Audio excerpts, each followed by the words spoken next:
Class 7 ভূগোল class প্রথম চ্যাপ্টারটার যেটা রয়েছে বই খুলে দেখো একবার। পৃথিবীর পরিক্রমণ, প্রথম চ্যাপ্টারের নাম হচ্ছে পৃথিবীর পরিক্রমণ। এই চ্যাপ্টারটাতে আমরা কি পড়ব সেটা আগে বোঝো।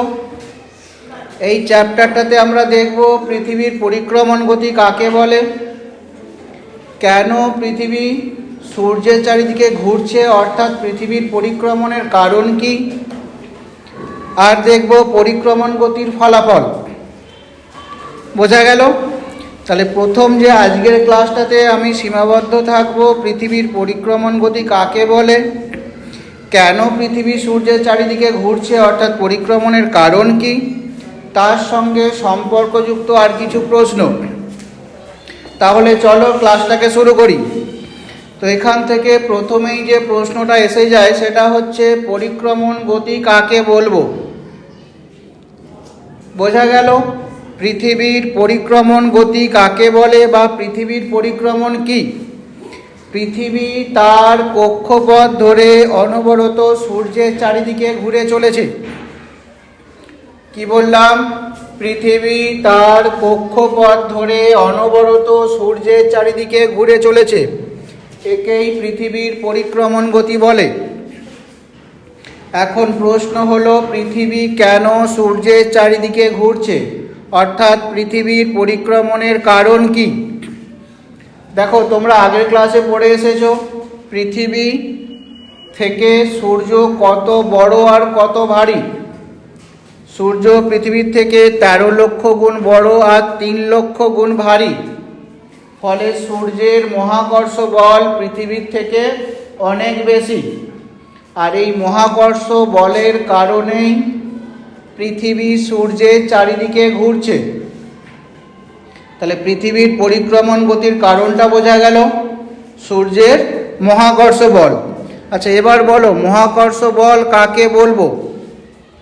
মহাকর্ষ বল হচ্ছে মহাবিশ্বের প্রতিটা বস্তু একে অপরকে আকর্ষণ করে। প্রত্যেকটা বস্তু, কল্পনা করো তোমাদের ব্যাগে থাকা জলের বক্স আর জলের বোতল আর জ্যামিতি বক্স, সেই দুটোও কিন্তু পরস্পরকে আকর্ষণ করছে। মহাবিশ্বের প্রতিটা বস্তুই পরস্পরকে আকর্ষণ করে। এই আকর্ষণ বলটাই হলো মহাকর্ষ বল। আর মহাকর্ষ বলের পরিমাণ মাপবো কি করে? কোনো বস্তুর মহাকর্ষ বল কতটা সেটা আমরা কিভাবে পরিমাপ করব? সেটা হচ্ছে ওই যে দুটো বস্তু তাদের ভর আছে, তাদের ভরের গুণফলের সঙ্গে তাদের দূরত্ব আছে, অর্থাৎ কত দূরে আছে ওই দুটো বস্তু, তাদের দূরত্বের বর্গের ব্যস্তানুপাতিক। বোঝা গেল? তাহলে বস্তু দুটোর ভরের গুণফল, তাকে আমরা বস্তু দুটোর যে দূরত্ব তার বর্গ দিয়ে ভাগ করব। ভাগ করলে যেটা পাবো সেটাই হচ্ছে মহাকর্ষ বলের পরিমাণ। বোঝা গেল? আচ্ছা, তাহলে প্রত্যেকটা বস্তু নিজের আবার এর সঙ্গে সঙ্গে আরও একটা জিনিস জেনে রাখো, পৃথিবী প্রত্যেকটা বস্তুকে নিজের কেন্দ্রের দিকে আকর্ষণ করে। একে কি বলা হয়? একে বলা হয় পৃথিবীর একে বলা হয় পৃথিবীর মধ্যাকর্ষণ শক্তি বা অভিকর্ষ বল। পৃথিবী প্রত্যেকটা বস্তুকে নিজের কেন্দ্রের দিকে আকর্ষণ করে। এই বলকে বলা হয় পৃথিবীর মধ্যাকর্ষণ শক্তি। আর এই বলের কারণেই কোনো কিছু পৃথিবী থেকে ছিটকে বেরিয়ে যায় না বা আমরাও পড়ে যাই না। আচ্ছা, তোমরা নাগরদোলা গেছো না? দেখেছো মেলাতে বড় একটা নাগরদোলা, তাই তো? চেপেছো কেউ? হ্যাঁ, কেমন লাগে? মজা লাগে না? কতক্ষণ ঘোরায়? কতক্ষণ? অনেকক্ষণ। কতক্ষণ? 3 থেকে 4 মিনিট বড় জোর। হ্যাঁ, ওটা যদি আর একটু বেশিক্ষণ ঘোরায় আর আরও জোরে ঘোরায়, খুব জোরে, তাহলে কি হবে? 1 সেকেন্ডে 30 কিলোমিটার বেগে যদি ঘোরায়, মানে এক চোখের পলকে এখান থেকে পাঁশকুড়া দুবার যাবে আসবে, এতটা স্পিডে যদি ঘোরায়, তাহলে বসে থাকতে পারবে কি? ছিটকে পড়ে যাবে। পৃথিবীও কিন্তু ওই স্পিডেতে সূর্যের চারিদিকে ঘুরছে, সেকেন্ডে 30 কিলোমিটার। পৃথিবীর পরিক্রমণের গতিবেগ হচ্ছে সেকেন্ডে 30 কিলোমিটার। তাহলে আমরা ছিটকে পড়ে যাচ্ছি না কেন? কারণ পৃথিবীর মাধ্যাকর্ষণ আমাদের ডান মাধ্যাকর্ষণ বলের প্রভাবে প্রত্যেকটা বস্তুকে পৃথিবী তার কেন্দ্রের দিকে টানছে, সেই জন্য কোনো কিছুই পৃথিবীর থেকে বেরিয়ে যেতে পারে না বা পড়ে যায় না। তাহলে এখন প্রশ্ন হলো, কোনো কিছুই বেরিয়েও যেতে পারে না, পড়েও যায় না, তাহলে আমরা রকেট পাঠাই কি করে? কৃত্রিম উপগ্রহগুলোকে কিভাবে পাঠিয়েছি মহাকাশে? এখানেই আসে মুক্তিবেগের ধারণা। মুক্তিবেগ হলো কোনো বস্তুকে ন্যূনতম যদি সেকেন্ডে 11.2 কিলোমিটার গতিবেগে ওপরের দিকে ছোঁড়া যায়, তাহলে বস্তুটা পৃথিবীর মাধ্যাকর্ষণ শক্তির বাইরে চলে যাবে। বোঝা গেল? আবার বলছি, মন দিয়ে শোনো, কোনো বস্তুকে যদি সেকেন্ডে 11.2 কিলোমিটার গতিবেগে ওপরের দিকে ছোঁড়া যায়, তাহলে সেটা মাধ্যাকর্ষণ শক্তির বাইরে চলে যাবে এবং মহাকাশে ভেসে বেড়াবে। এই সিদ্ধান্তকে কাজে লাগিয়ে আমরা কৃত্রিম উপগ্রহ পাঠিয়েছি। তাহলে এখনো পর্যন্ত আমরা কি দেখলাম, কি শিখলাম ক্লাসে?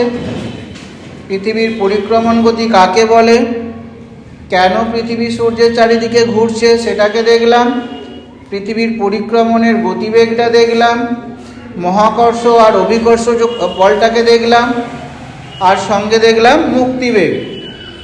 এবার দেখব পৃথিবীর অক্ষের পরিচয়। এটা তোমরা আগের ক্লাসে পড়ে এসেছো, তবুও এখানে একবার বলে দিচ্ছি।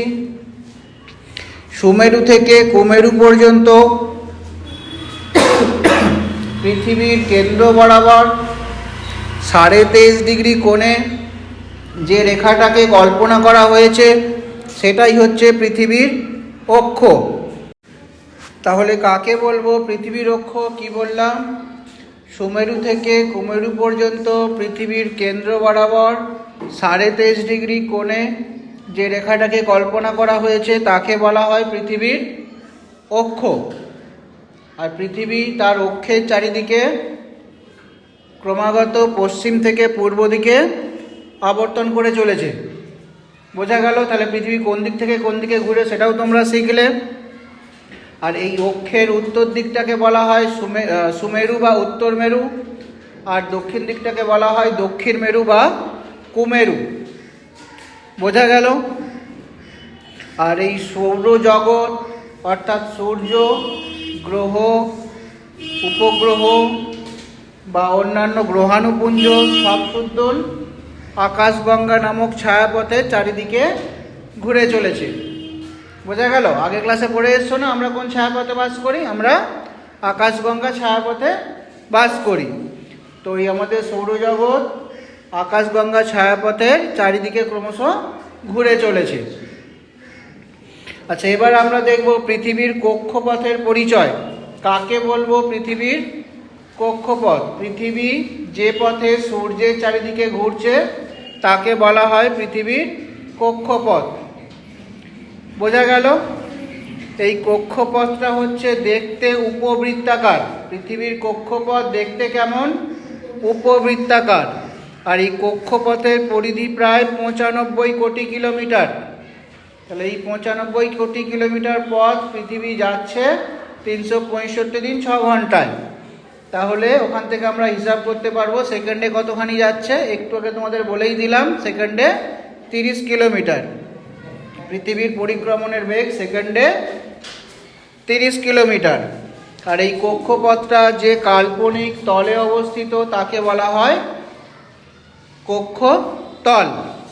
সূর্য এই কক্ষপথের নাভিতেই রয়েছে। তাহলে এখান থেকে তোমাদের আমি অনেকগুলো ইনফরমেশন দিলাম পৃথিবীর কক্ষপথ সম্পর্কে।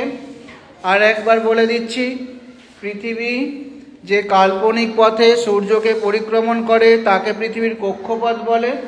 এই কক্ষপথটা দেখতে হচ্ছে উপবৃত্তাকার। কক্ষপথের পরিধি 95 কোটি কিলোমিটার। কক্ষপথ যে কাল্পনিক তলে রয়েছে তাকে বলা হয় কক্ষতল। পৃথিবীর পরিক্রমণের গতিবেগ হচ্ছে সেকেন্ডে 30 কিলোমিটার। আর সূর্য এই কক্ষপথে নাভিতে অবস্থিত। পৃথিবীর অক্ষ তার কক্ষতলের সাথে 66.5 ডিগ্রি কোণ করে রয়েছে। বোঝা গেল? কিন্তু কেন এই কোণটা সৃষ্টি হয়েছে? পৃথিবীর অক্ষ তার কক্ষপথের সাথে যে 66.5 ডিগ্রি কোণ করে রয়েছে, এটা কেন সৃষ্টি হলো? বিজ্ঞানীরা অনুমান করে যখন পৃথিবীর সৃষ্টি হয়েছিল, অর্থাৎ সৃষ্টির সময় কোনো এক মহাজাগতিক বস্তুর সাথে পৃথিবীর সংঘর্ষ হয়েছিল। সেই কারণেই পৃথিবীর এই কৌণিক মানের সৃষ্টি হয়েছে। বোঝা গেল? বা এই ধাক্কার কারণেই পৃথিবীর অক্ষ তার কক্ষতলের সাথে 66.5 ডিগ্রি কোণে বেঁকে গেছে। তাহলে আজকের ক্লাস এই পর্যন্তই রইল। কারো যদি কিছু জানার থাকে, জিজ্ঞাসা করার থাকে আমাকে বলো। ক্লাসটা এখানে শেষ করলাম।